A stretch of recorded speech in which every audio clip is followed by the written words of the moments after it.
Greetings, duelists! Chaotic Sorceress ZTC here. And welcome to the finalized version of the deck I like to call Reborn Tengu Turbo. But that isn't really a good name for it anymore, though. And besides, we don't want people to mistake this deck for Tengu Plant. Yeah. Nah, this is a more modern Reborn Tengu usage. So now, I introduce you all to Transcode Knightmare. This is, for the most part, a going first deck that goes about turboing out monsters to link summon 2 Transcode Talkers.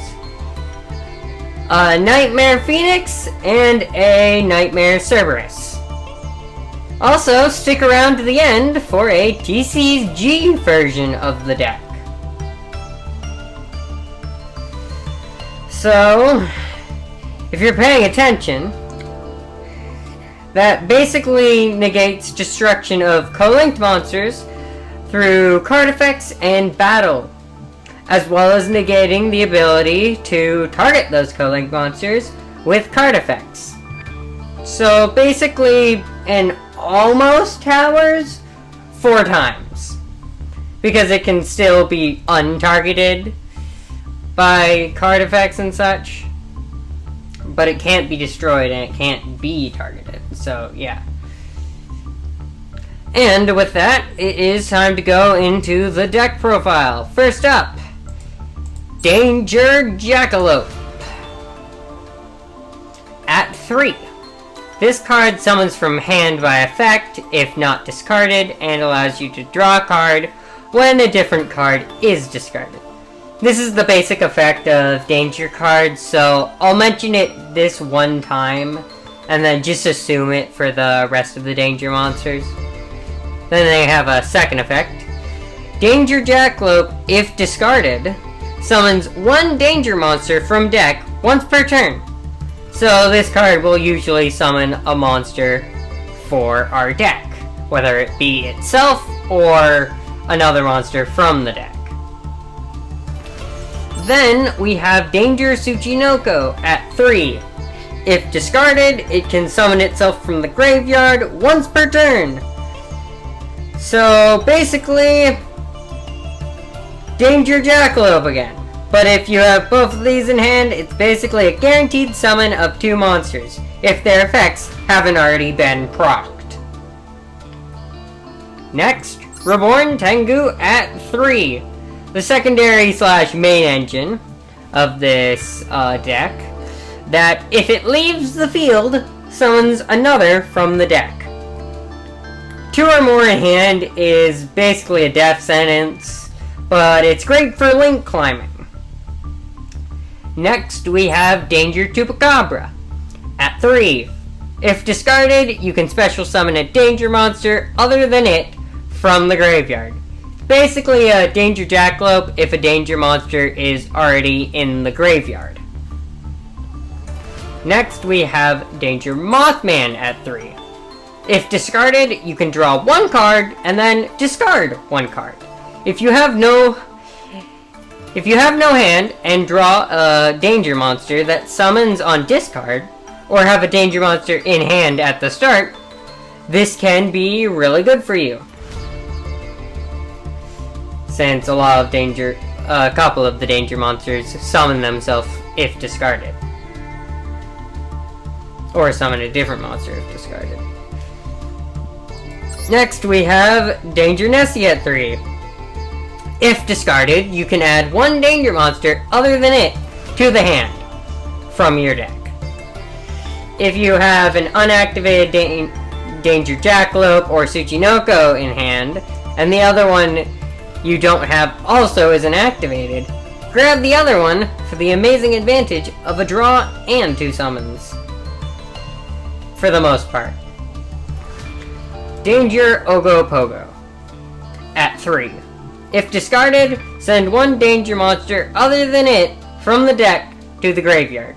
It's good for Chupacabra's effect to summon a danger monster from the graveyard. if it is discarded. Now, we don't have the other danger monsters because they don't give good going first effects, like special summoning if discarded by their effects. So, that's why the other dangers aren't in this version of the deck, at least.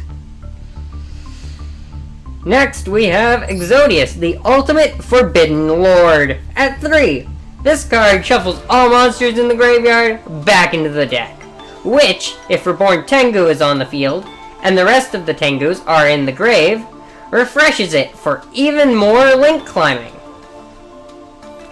Next, we have Dark Hole at 2. Technically, you could just put Raigeki here, but since this card destroys all monsters, and our monsters on the end board are immune to destruction,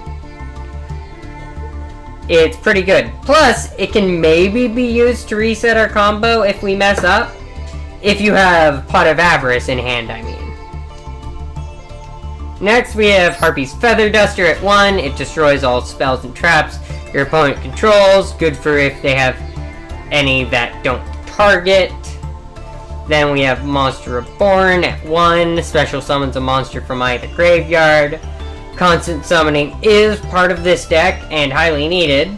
Also, the chance you reborn a Link monster is a good one for Link climbing as well. Next, we have Upstart Goblin at 2. Your opponent gains 1,000 life points and you draw 1 card. We only have it at 2 because the end board deals 10,100 damage through life points, so that's the best we can do without going over our weight class, I guess you could say. Next, we have Pot of Avarice at 2. Shuffle 5 monsters from your graveyard into your deck and draw 2 cards. We are sending so many monsters into the graveyard, it isn't even funny. So this card is good. It also acts like Exodius when interacting with the Tengus in the graveyard. Next, we have Magical Mallet at 1. Shuffle any number of cards from your hand into the deck, and then draw the same number of cards. This card is kind of iffy, but it's a hand resetter, if you need it. Next, we have Dark World Dealings at 2. Each player draws 1 card and then discards 1 card. It combos with almost all danger monsters and their discard effects, making this sometimes a net neutral card. Next, we have Cup of Ace at 3. Flip a coin. If heads, you draw 2 cards, and if tails, your opponent draws 2 cards. If you can find a better way to draw cards than Cup of Ace, be my guest. But this is the best I could find for the deck at the very least. Next, we have Fire Formation Tenki at 2. Add 1 level 4 or lower Beast Warrior monster from your deck to your hand, and all Beast Warrior monsters you control gain 100 attack. Can only activate once per turn. Put this at 3 if you don't want Mallet. This is your secondary way to get Reborn Tengu to hand, and knowing how many times you can cycle, it shows how important it is to the deck. Also, this card can be fodder for discard if you want to keep dangers in the hand for the possible card draw from their activation effect.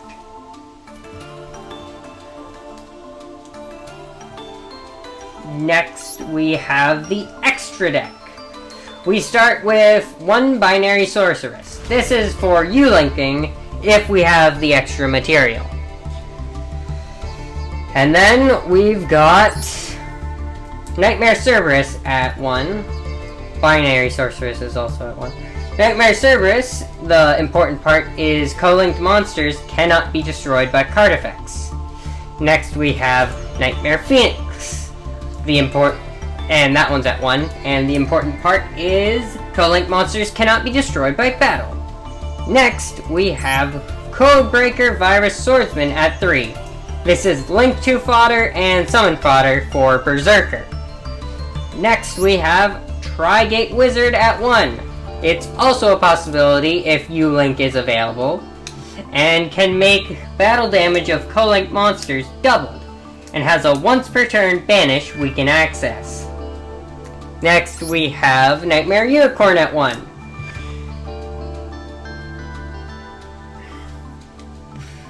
Which is also for U-linking, and if we want more draw power because it allows you to draw more cards in draw phase when co-linked to other nightmares. And we also have Transcode Talker at 3. When co-linked, it and its co-linked partner cannot be targeted by card effects.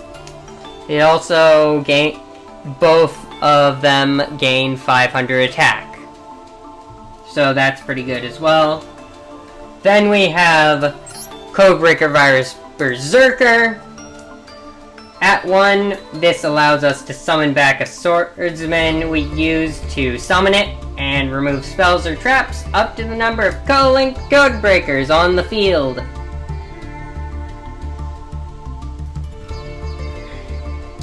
And after that, we've got Saryuja at 1, for its draw power when summoned with 4 monsters. Its special summon when with 3 monsters, and increased attack and defense when 2 monsters. Then we've got Rasterliger at 1, for its ability to gain attack from a Link monster in the grave, and us Link summoning so much. Then we have Access Code Talker at 1, because it can also be used if we have material to U-Link, and its ability to destroy cards by banishing Link monsters from your field or grave. There are a bunch of monsters that I say you need to U-Link for. That's basically because this deck has a smidge of a chance that you have enough material to do a full U-Link. It's not a consistent one, but there is always a chance for it, so if you have a certain amount of extra monsters, depending on that, it bases on which ones you want to use for the summon. So yeah. Anyways, now we go on to using the deck in practice. I won't go over the U-linking, but I will at least go over roughly what it would look like while I'm doing the non-U-link version. So, on to that! Alright, this is a perfect hand. First, we're going to activate Fire Formation Tenki. Add 1 Reborn Tengu to hand. Summon Reborn Tengu. Activate Danger Jackalope. Discard Danger Jackalope. Oh, perfect. Summon Danger Tsuchinoko from deck.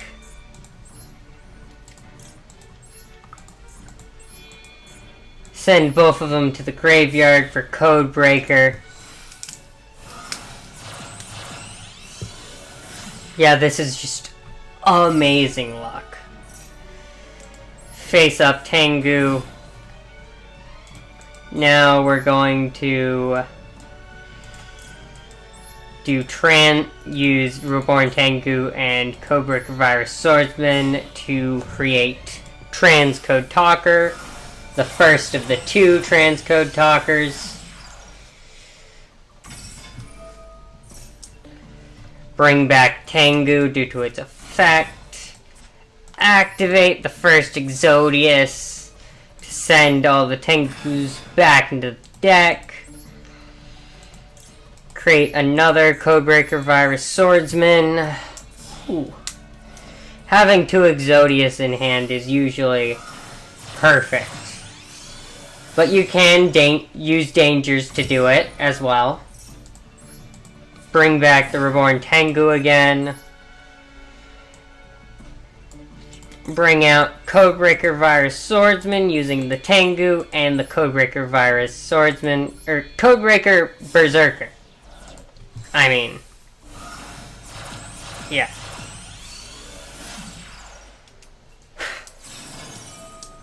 This allows me to bring back the Codebreaker Virus Swordsman due to Berserker's effect.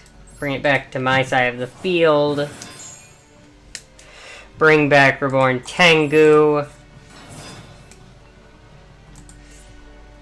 Alright. Special summon Exodius to send the Tengus back to the deck again.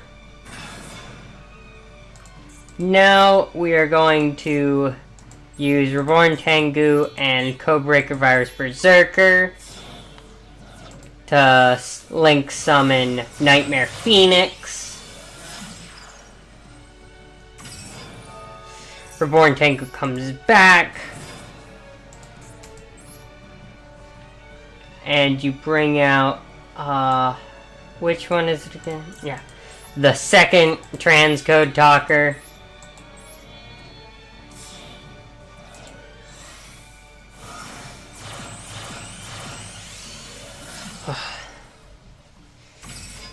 It's honestly been a while. So I'm glad that this turned out so quickly. Now I can explain this without the annoyance of time tearing me down. Then Reborn Tengu and Exodius to summon Knightmare Cerberus.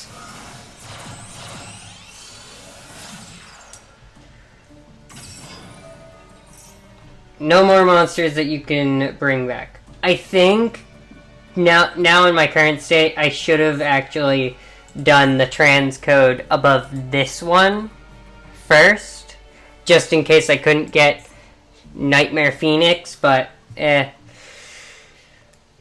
don't know. Doesn't really matter anymore, but now both of these have a connection to transcode, and Phoenix have a connection. They can't be destroyed by card effects. Transcode and Cerberus cannot be... no. These two both have connections, therefore they, due to Transcode's effect, cannot be targeted by card effects. This one has a link with Knightmare Cerberus, so it can't be targeted by card effects. And since Knightmare Phoenix and Knightmare Cerberus, when monsters are co-linked on the field, cannot be destroyed by card effects and cannot be destroyed by battle, now it's the semi-towers. And sometimes you can get out a few more monsters to get rid of the middle transcode talker with either one more monster or two more monsters, and then bring out even more monsters to summon one in the U-Link area, a third transcode talker, since this one would go to the graveyard. Or if you're somehow precognition, you can just change this with one of the threes in the deck. And basically, yeah. Usually it has to do with either winning the coin toss or getting good danger monster RNG. But now we can go to the end phase. And they basically cannot destroy our monsters. For the most part. We go into battle phase. Knightmare Cerberus is the breaking point for the 2100, since our deck does 10,100 attack in one turn. So, exactly, you can attack with two of the transcodes and Knightmare Phoenix, and you get an entire knockout. And that's mostly it. You can probably set up your U-Link on third turn, but I wouldn't recommend it, since it gets rid of one of your negates, even if temporarily. But yeah, that's that. On to the TCG version of this deck, which I won't actually be going through a fight of. It's a bit jankier, but yeah, I'll go through them. Alright, so now we are at the TCG version. As you can tell, Danger Jackalope and Danger Tsuchinoko are now at 1, because that's the TCG thing. There's now 3 Dark World dealings, and 3 Fire Formation Tenki, as well as Danger Dogman, Danger Bigfoot, and Danger Thunderbird for the basically engine power of drawing. That's mostly the difference. However, there is no magical mallet in here, as you can tell, because there's actually an alternate version of the TCG one, which you can swap out. Also, Chaos Necromancer OTK, don't worry about it. That's for later. Future video, stay tuned. Alright, so this one, the alternate, instead of having 3 different dangers, has 3 magical mallets instead. And also, a shinobi insect, Hagakuremino. Just in case you don't have Codebreaker Virus Swordsman, you can swap it. You can swap one of them out. I mean, if you don't want to get like 2 of them, or 3 of them, you can swap one out for a shinobi insect, Hagakuremino. God, I cannot say that name for the life of me. Anyways, the Master Duel version is like a 50-50 chance of it actually doing what it needs to do, at least RNG-wise. But these versions, I haven't fully tested yet, but I would say they're like maybe 40-60, 40 being the chance that it works. But they do have a good chance of it happening. So, yeah. Stay tuned for Chaos Necromancer OTK. And possibly other videos. But yeah. Leave a like. Leave a comment. And subscribe, I guess. That's what normal YouTubers do, right? Probably. Yeah. And leave some suggestions of what I should put in Chaos Necromancer OTK. I already know how to mill things into the deck, like a lot of things. Give me some draw monsters, and some monsters with some crazy graveyard effects. So yeah, that's it. Goodbye, everybody! Goodbye, Chaotic Sorceress ZTC signing out.